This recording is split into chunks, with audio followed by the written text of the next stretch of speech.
17 de noviembre del 2019, ¿no? Efectivamente. Bueno, como ya has relatado, en aquel momento iniciamos un movimiento muy intenso en las redes, fundamentalmente a través de Twitter y de Telegram. A través de ese movimiento fuimos canalizando la información a los anunciantes y, como es bien sabido, finalmente conseguimos que todos y cada uno de los anunciantes que venían financiando ese programa retiraran su publicidad hasta que se produjo el hecho histórico de una final de Gran Hermano VIP con unas audiencias brutales, superiores al 35 o al 37%, tuvieran que emitirse sin ningún anuncio. Ese fue el logro de cientos de personas que, coordinadas desde ese canal de Telegram y a través de Twitter, un logro que hizo historia de la televisión y del que todavía hoy nos sentimos orgullosos, y que concluimos con una manifestación muy minoritaria frente a la sede de Mediaset, una manifestación en la que queríamos expresar nuestro rechazo, digamos, ante la situación que se estaba viviendo y que era ya de conocimiento público, ¿no? Y simultáneamente también conseguimos, que yo creo que es una de las cosas de las que nos podemos sentir más orgullosos, que ese apagón informativo que existía en España en torno a los sucesos ocurridos el 3 de noviembre de 2017 en Guadalix de la Sierra fueran de conocimiento público prácticamente en todo el mundo, porque es una noticia que mucho antes que en España inundó los telediarios, los informativos, las revistas, los confidenciales, los periódicos digitales de medio mundo, ¿no? Y eso es lo que hizo también que 7 u 8 días después A3Media se hiciera eco de la situación. Francisco, dime, te escucho. Analizando un poco la historia, veo que no solamente pierden las personas, ¿no? No solamente pierden los concursantes de Gran Hermano, no solamente se pierde el prestigio de ese concurso que fue número 1 en la televisión española y donde arrastró a millones y millones de seguidores una edición tras otra, que creo que es el país del mundo donde más ediciones hemos emitido. O sea, imagínate hasta donde llegaba el cariño de la gente con respecto a ese programa, sino que también ha habido otro perdedor importante. El propio programa en sí y la única, o una de las formas de hacer daño al programa es a través de los anunciantes. Una de las formas donde el público se revela y hace ver que la actitud que han tenido, que tuvieron en ese momento, no la compartían, fueron los anunciantes. Me gustaría saber qué pérdida tuvo Telecinco y qué pérdida tuvo Zeppelin Gran Hermano una vez que ocurrió el presunto abuso de violación o abuso sexual a Carlota Prado. Tú que controlas bien todo este tema, me gustaría quizás que nos pudieras explicar algo. Bueno, es difícil hacer un cálculo de control de daños, David, porque incluso esos daños permanecen hoy todavía en el tiempo, ¿no? Ten en cuenta que a raíz de la decisión de los 56 anunciantes tuvieron que suspender inmediatamente Gran Hermano Dúo, que lo tenían programado para enero del año 2020. Tenían incluso ya los precontratos con los concursantes, ¿no? Y eso les descolocó toda la programación, ¿no? Pero es que a continuación, prácticamente de forma consecutiva, en el mes de abril del año 2020, Mediaset fue expulsada del IBEX 35, nada menos. Esto tuvo una repercusión grandísima sobre el valor de las acciones, porque evidentemente todos los fondos extranjeros que operan en España salieron por piernas rapidísimamente de la acción, ¿no? Y le produjo una caída brutal de capitalización, como es conocido, y en consecuencia de todo eso, los daños económicos, en el momento en que haya que evaluarlos, tendremos que tener una perspectiva mucho más lejana en el tiempo, ¿no?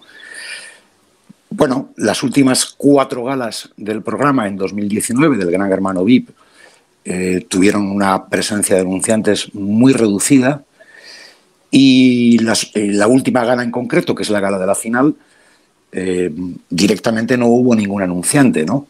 O sea que tuvieron que emitir el programa en directo, haciendo los cortes publicitarios exclusivamente con anuncios promocionales de la cadena, ¿no? Bueno, la repercusión económica es muy cuantiosa, es evidente, es muy cuantiosa, porque fíjate que estamos hablando 2 años y medio después, casi de lo mismo, y que en estos 2 años y medio no han podido volver a emitir ningún Gran Hermano, ¿no? La edición de la que estamos hablando, la del Gran Hermano VIP del año 2019, era la número 29 de Gran Hermano. No han podido emitir ninguna, ¿no? Yo creo que lo van a tener muy complicado. Este verano pasado, en el verano del año 2021, lo anunciaron a bombo y platillo que volvían otra vez con una campaña muy intensa de promocionales en los propios canales de la cadena.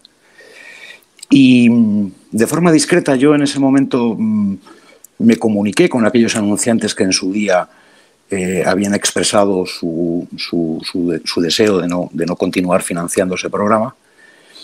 Y sorprendentemente, y sin que dieran ninguna explicación, evidentemente yo sí que conozco la explicación, ¿no?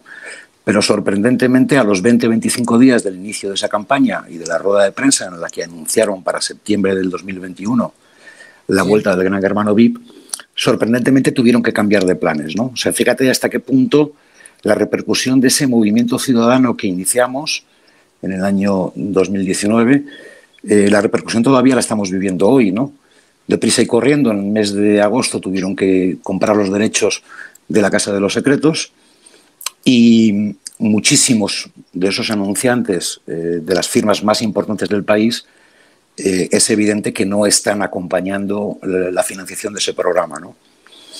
En términos generales, más allá de lo que la cadena pretenda esconder, que evidentemente pues, está en la lógica empresarial, en términos generales, el destrozo que ese movimiento ciudadano, el de Carlota no está sola, ha producido para Mediaset, en términos económicos es muy cuantioso, pero en términos de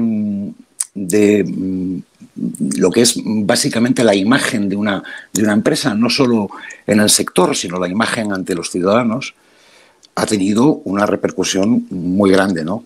Yo creo que debemos de seguir en esa dirección. No es tolerable que se inventen un programa de las mismas características en el mismo lugar, con los mismos presentadores, con la misma secuencia, con los mismos instrumentos de atención para el público. Yo creo que, honestamente, los anunciantes deben evitar acudir a ese tipo de programas en tanto no se resuelva en todos sus extremos, en los que indica ya Santiago, no solo en el procedimiento penal en el que en este momento está inmerso el agresor, sino todos los procedimientos que puedan venir sucesivamente. Yo entiendo que nosotros como personas ciudadanas que defendemos la dignidad social, que somos usuarios de la televisión, debemos de continuar con la misma intensidad o más si cabe para hacer ver a esos anunciantes, como ya lo hicimos en el año 2019, que deben escoger otros lugares de la parrilla, otros momentos, otros programas, otras emisiones para publicitar sus productos o sus servicios. Y ese convencimiento es el que nos mantiene en acción y es el que yo hoy esperaba que se hubiera reactivado de una forma muy intensa también en las redes, ¿no? Porque nosotros, en contra de lo que se escribe y en contra de lo que se dice, ahí está Pepe también como testigo, nosotros no promovimos un boicot sensu stricto. Nosotros no le dijimos a la gente, no consumas este producto, no consumas este servicio. Nosotros les dijimos que informaran a esos anunciantes de lo que había sucedido. Y de hecho, y ahí están todos esos mensajes en las redes que se pueden recuperar, nosotros, nuestro único instrumento de comunicación con el público, con la audiencia, con todos los sectores que estaban siendo conocedores de ese asunto, nuestra única herramienta fue el vídeo del confesionario, el vídeo que publicó Berto Molina en El Confidencial.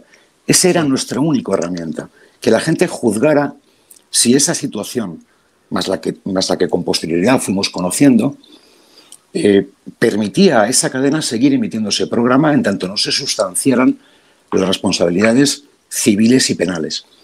Y hoy sigue siendo esa mi misma intención. Yo creo que debemos de seguir por esa dirección. Los anunciantes son firmas españolas muy importantes Tienen trabajadores, tienen clientes, tienen distribuidores. Tenemos que respetar toda esa cadena. Tenemos que respetar también la decisión de los anunciantes para determinar dónde quieren colocar la comunicación de sus productos, pero a los anunciantes debemos de informarles de todo lo que está sucediendo, en definitiva, de todo lo que Mediaset no quiere que se sepa. Pero Francis, ¿es entendible entonces que ahora Secret Story sustituye a Gran Hermano siendo prácticamente el mismo formato? Es decir, ¿y que los anunciantes no reaccionen ante ello? A mí me parece un fraude. ¿Ha olvidado a los anunciantes esto? Sí, bueno, los anunciantes realmente, al menos los 56 que en 2019 retiraron su publicidad, son conocedores de esta situación, ¿no? Y mayoritariamente no han acompañado al nuevo programa, ¿no? Mayoritariamente no lo han acompañado. Si observáis la publicidad que contiene este nuevo programa, son firmas, digamos, que difícilmente podrían financiar los costes de emisión de un anuncio en prime time. Hablo en términos generales, hay alguna que se ha escapado a esto, pero en términos generales estamos hablando de firmas, yo creo que están acudiendo como consecuencia de ofertas especiales, de paquetes, de situaciones, digamos, de negociación con la cadena que les permite aparecer en unos momentos de máxima difusión, entre comillas, porque el nuevo formato está teniendo audiencias inferiores a la mitad de lo que había con Gran Hermano VIP. Es decir, lo máximo que ha sacado La Casa de los Secretos es un 17 y el Gran Hermano VIP estaba firmando audiencias del 35, del 36. Yo creo que estos anunciantes se confunden incorporando sus productos o sus servicios en las baterías de publicidad de este nuevo programa. Yo creo que se confunden, lo creo honestamente, pero también debo decir, en honor a la verdad, que los grandes anunciantes del país no están acudiendo a este programa. Y que, perdón, David, perdón, sí. Y que me consta, que es un dato importante, que se lo han hecho saber al equipo directivo de Mediaset. Es decir, que no van a estar nunca en un programa de estas características mientras no se resuelva el asunto de Carlota Prado. ¿Qué pasaría, Francis, si fuese condenado el acusado? ¿Qué pasaría si, como bien decía Santiago, anuncie medidas legales contra los responsables y contra todos aquellos empleados que estuvieron en ese día trabajando en Gran Hermano? ¿Qué ocurriría? Bueno, yo pienso y que es a nivel televisión te hablo. Sí. Yo pienso que si Carlota Prado ordena o encarga a su defensa jurídica iniciar acciones legales contra todos los responsables de este asunto, digo todos los responsables, yo pienso que el programa está definitivamente desaparecido de la parrilla y está muerto. Porque, repito, los grandes anunciantes del país no van a acudir a ese formato ni a ningún formato que simule al Gran Hermano, no van a acudir en tanto en cuanto no haya una finalización definitiva y firme de todos y cada uno de los procedimientos que se pudieran iniciar. Fíjate que, David, está ahí Santiago, ¿no? Llevamos 4 años, se ha producido un supuesto delito por parte de una persona que ya está encausada. 4 años después no tenemos sentencia ni siquiera en primera instancia. Santiago nos podrá comentar, ¿no? El día que tengamos la sentencia de primera instancia tendremos luego que volver a esperar meses, tal vez años, para que esa sentencia sea firme. Pero es que además, como ya ha anunciado Santiago y como yo entiendo que Carlota debería de hacer, si se inician nuevos procedimientos, con los ritmos de la justicia, de la Administración de Justicia en España, yo creo que el Consejo de Administración de Mediaset lo que se va a plantear es definitivamente la retirada de ese formato. Porque en este momento el formato que le sustituye, que es una imitación, pero que no pueden utilizar ni la sintonía, ni el logotipo, ni todo lo que conlleva ser un Gran Hermano VIP, este formato además está teniendo el rechazo del público, con lo cual hay un doble motivo para que los anunciantes no estén ahí, David. El primer motivo es que deben de esperar a que se resuelvan todos los procedimientos judiciales. Y el segundo motivo es que ya en este momento, en términos comerciales, no les interesa adquirir espacios publicitarios en un programa que tiene una audiencia muy pequeña para lo que es el coste de esos anuncios. Me gustaría saber, Francis, bajo tu punto de vista, obviamente, como entendido que eres de medios, de audiencias y demás, ¿por qué este asunto de Carlota Prado no ha tenido durante estos 4 años la repercusión que un caso así merecía tener? ¿Por qué hoy, día donde se iniciaba el juicio, suspendido, como bien decía Santi, por qué no han estado la gran mayoría de medios? ¿Por qué durante estos 4 años no se ha hablado de Carlota Prado? O sea, esto que ha sido un pacto entre caballeros, no sé, tú que eres un entendido, me gustaría conocer tu opinión. Bueno, en España, en el sector audiovisual, tenemos un duopolio, como todo el mundo sabe. Es un duopolio por 2 grandes empresas de comunicación, por 2 grandes gigantes audiovisuales. El capital de estos gigantes audiovisuales es de procedencia italiana. Ambos son grupos de comunicación con propietarios que no tienen nada que ver con la realidad social española. Son propietarios, además, con intereses en diferentes sectores del mundo de la comunicación, no solo en el sector audiovisual, sino también en la prensa escrita, en las editoriales, en las ediciones de libros. Y, bueno, a mí me parece que es absolutamente evidente que se ha producido, que se ha generado a lo largo de estos últimos 2 años y que estamos en riesgo de que continúe un apagón informativo absoluto sobre este asunto. A mí no me sirve que Antena 3, a través de La Sexta, 7, 8 días después, hable 10 minutos del asunto. No me sirve que haya 15 o 20 segundos en un informativo de A3 Media. A3 Media tiene periódicos, Mediaset tiene 9 canales de televisión, pero también tiene un periódico digital. Es decir, es muy difícil romper ese bloqueo. Yo creo que puedo dar una teoría muy cínica de por qué está ocurriendo lo que está ocurriendo. Ha tenido tan poca repercusión. ¿Sabéis quién es uno de los principales culpables? Francis. Y me voy a explicar. Porque Francis cometió un pecado mortal para grandes medios de comunicación. Francis se cargó el concepto de prime time.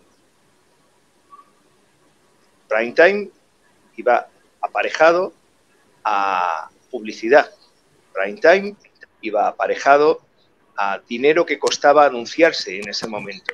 Resulta que Francis de repente desmontó eso. Y eso es peligrosísimo para las televisiones.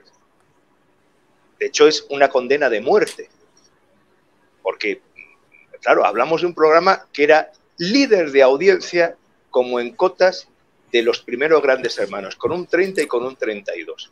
Y que facturaba 0. ¿Cómo arreglas eso? Pero es más, no cómo lo arreglas en Telecinco, sino que es que enfrente el miedo es que cualquier día nos puede pasar a nosotros. Porque Francis no es un medio de comunicación. Francis no es un multimillonario. No, no. Francis es un loco que con 4 o 5 más consiguió mover gente por redes. Y eso mañana lo puede hacer cualquiera. Entonces, eso hay que enterrarlo.